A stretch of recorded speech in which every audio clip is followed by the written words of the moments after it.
Chapter 3. Countries, Cities, and the Hall of Heroes. Land of Ember. The Red Orc Lands.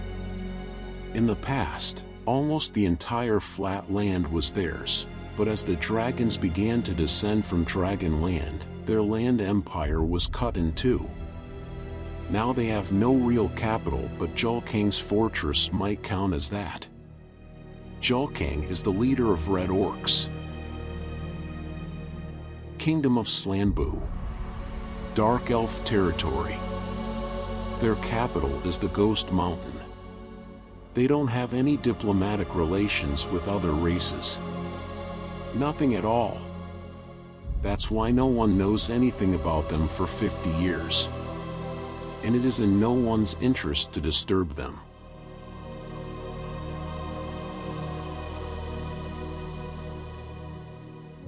Land of the White Beast. White Orc territory. Their capital is Akkard, and it is the most powerful castle city in the Mid-Realm and a fortress system at the same time. Practically a huge island, with a rocky coast all along, where the fortress system were built. Their current leader is Narhub. His name is feared among the Red Orcs. Kingdom of Madagar. Actually, the Madagar is the human race. Capital of West is Utgard, and the capital of East is Arion. And just like the White Orcs, they were trapped in a naturally well-protected place. And they live hiding behind outstanding fortresses. Almost all races have distanced themselves from the Red Orcs, so they mostly just compete among themselves for power. There is peace between the nations now. The Madagars have internal strife, but everyone mentions only one king's name, Dexos Vadal.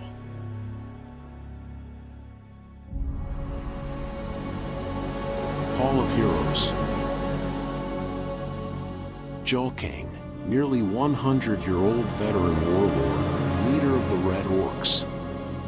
Almost the entire Red Orc nation is under his influence. But there are larger tribes or regions that remained independent. The average lifespan of Red Orcs is 30 to 40 years. But the cause of death is mostly due to fighting. However, they can live 70 to 80 years. Julkang has clashed several times with Narhub, the leader of the White Orcs.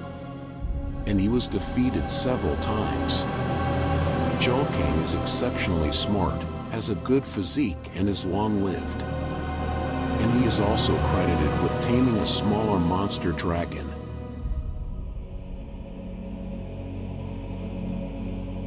Narhub, clan chief of the White Orcs. He is revered almost as a god. Stories about him have been told for more than 100 years.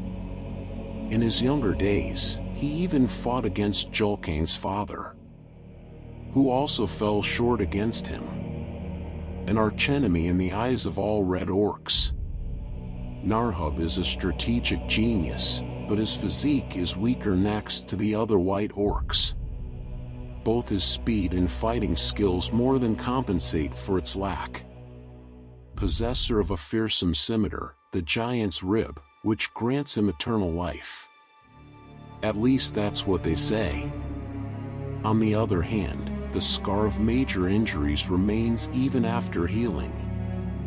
He already bears the marks of 2 fatal wounds on his body, which were inflicted by Julkang.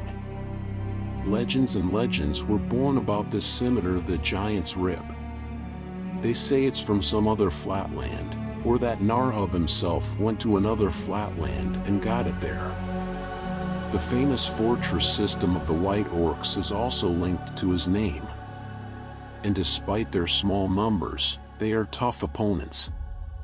The area where they live is well protected against the forces of nature and can be easily defended, with excellent farmland. Dexos Vadal. He is the perfect guardian of a certain bloodline in the Madagar Empire. But this bloodline will be mentioned later. Although he is a new ruler, only seen 45 winters, he still seems to have suppressed the internal strife, and no one proved to be an opponent to him. No one in Madagar used magic with such concentration as him. Some say he is a chosen one. He executes his enemies cruelly, never showing mercy to anyone. And in order to preserve the bloodline, he invented another very strange thing, grotesque according to many. He leaves behind two bloodlines, the primary being the royal bloodline and the other bloodline born to protect the first. The latter are only referred to as golden-blooded. Dexos Vadal adores women and does not disdain pleasure. Then it happened that he had many bastard children. He respected the women who gave him children and took care of all the bastards. And in order to benefit from this, he began to train them from their childhood. And since the bastards kept gathering, a separate order was born from them. The order that guards the royal bloodline. It's like the royal guards. The elites of the elites. Dexos carved them into the most dangerous warriors of the empire. He subjected them to such brutal training that 2 out of 10 did not survive. Both male and female children suffered this fate. This royal guard currently has more than 100 people. All of them also use magic. If you like the content, please like, share, and subscribe to the channel. And in the next episode, Chapter 4, Dragons of Midrealm and a Secret City.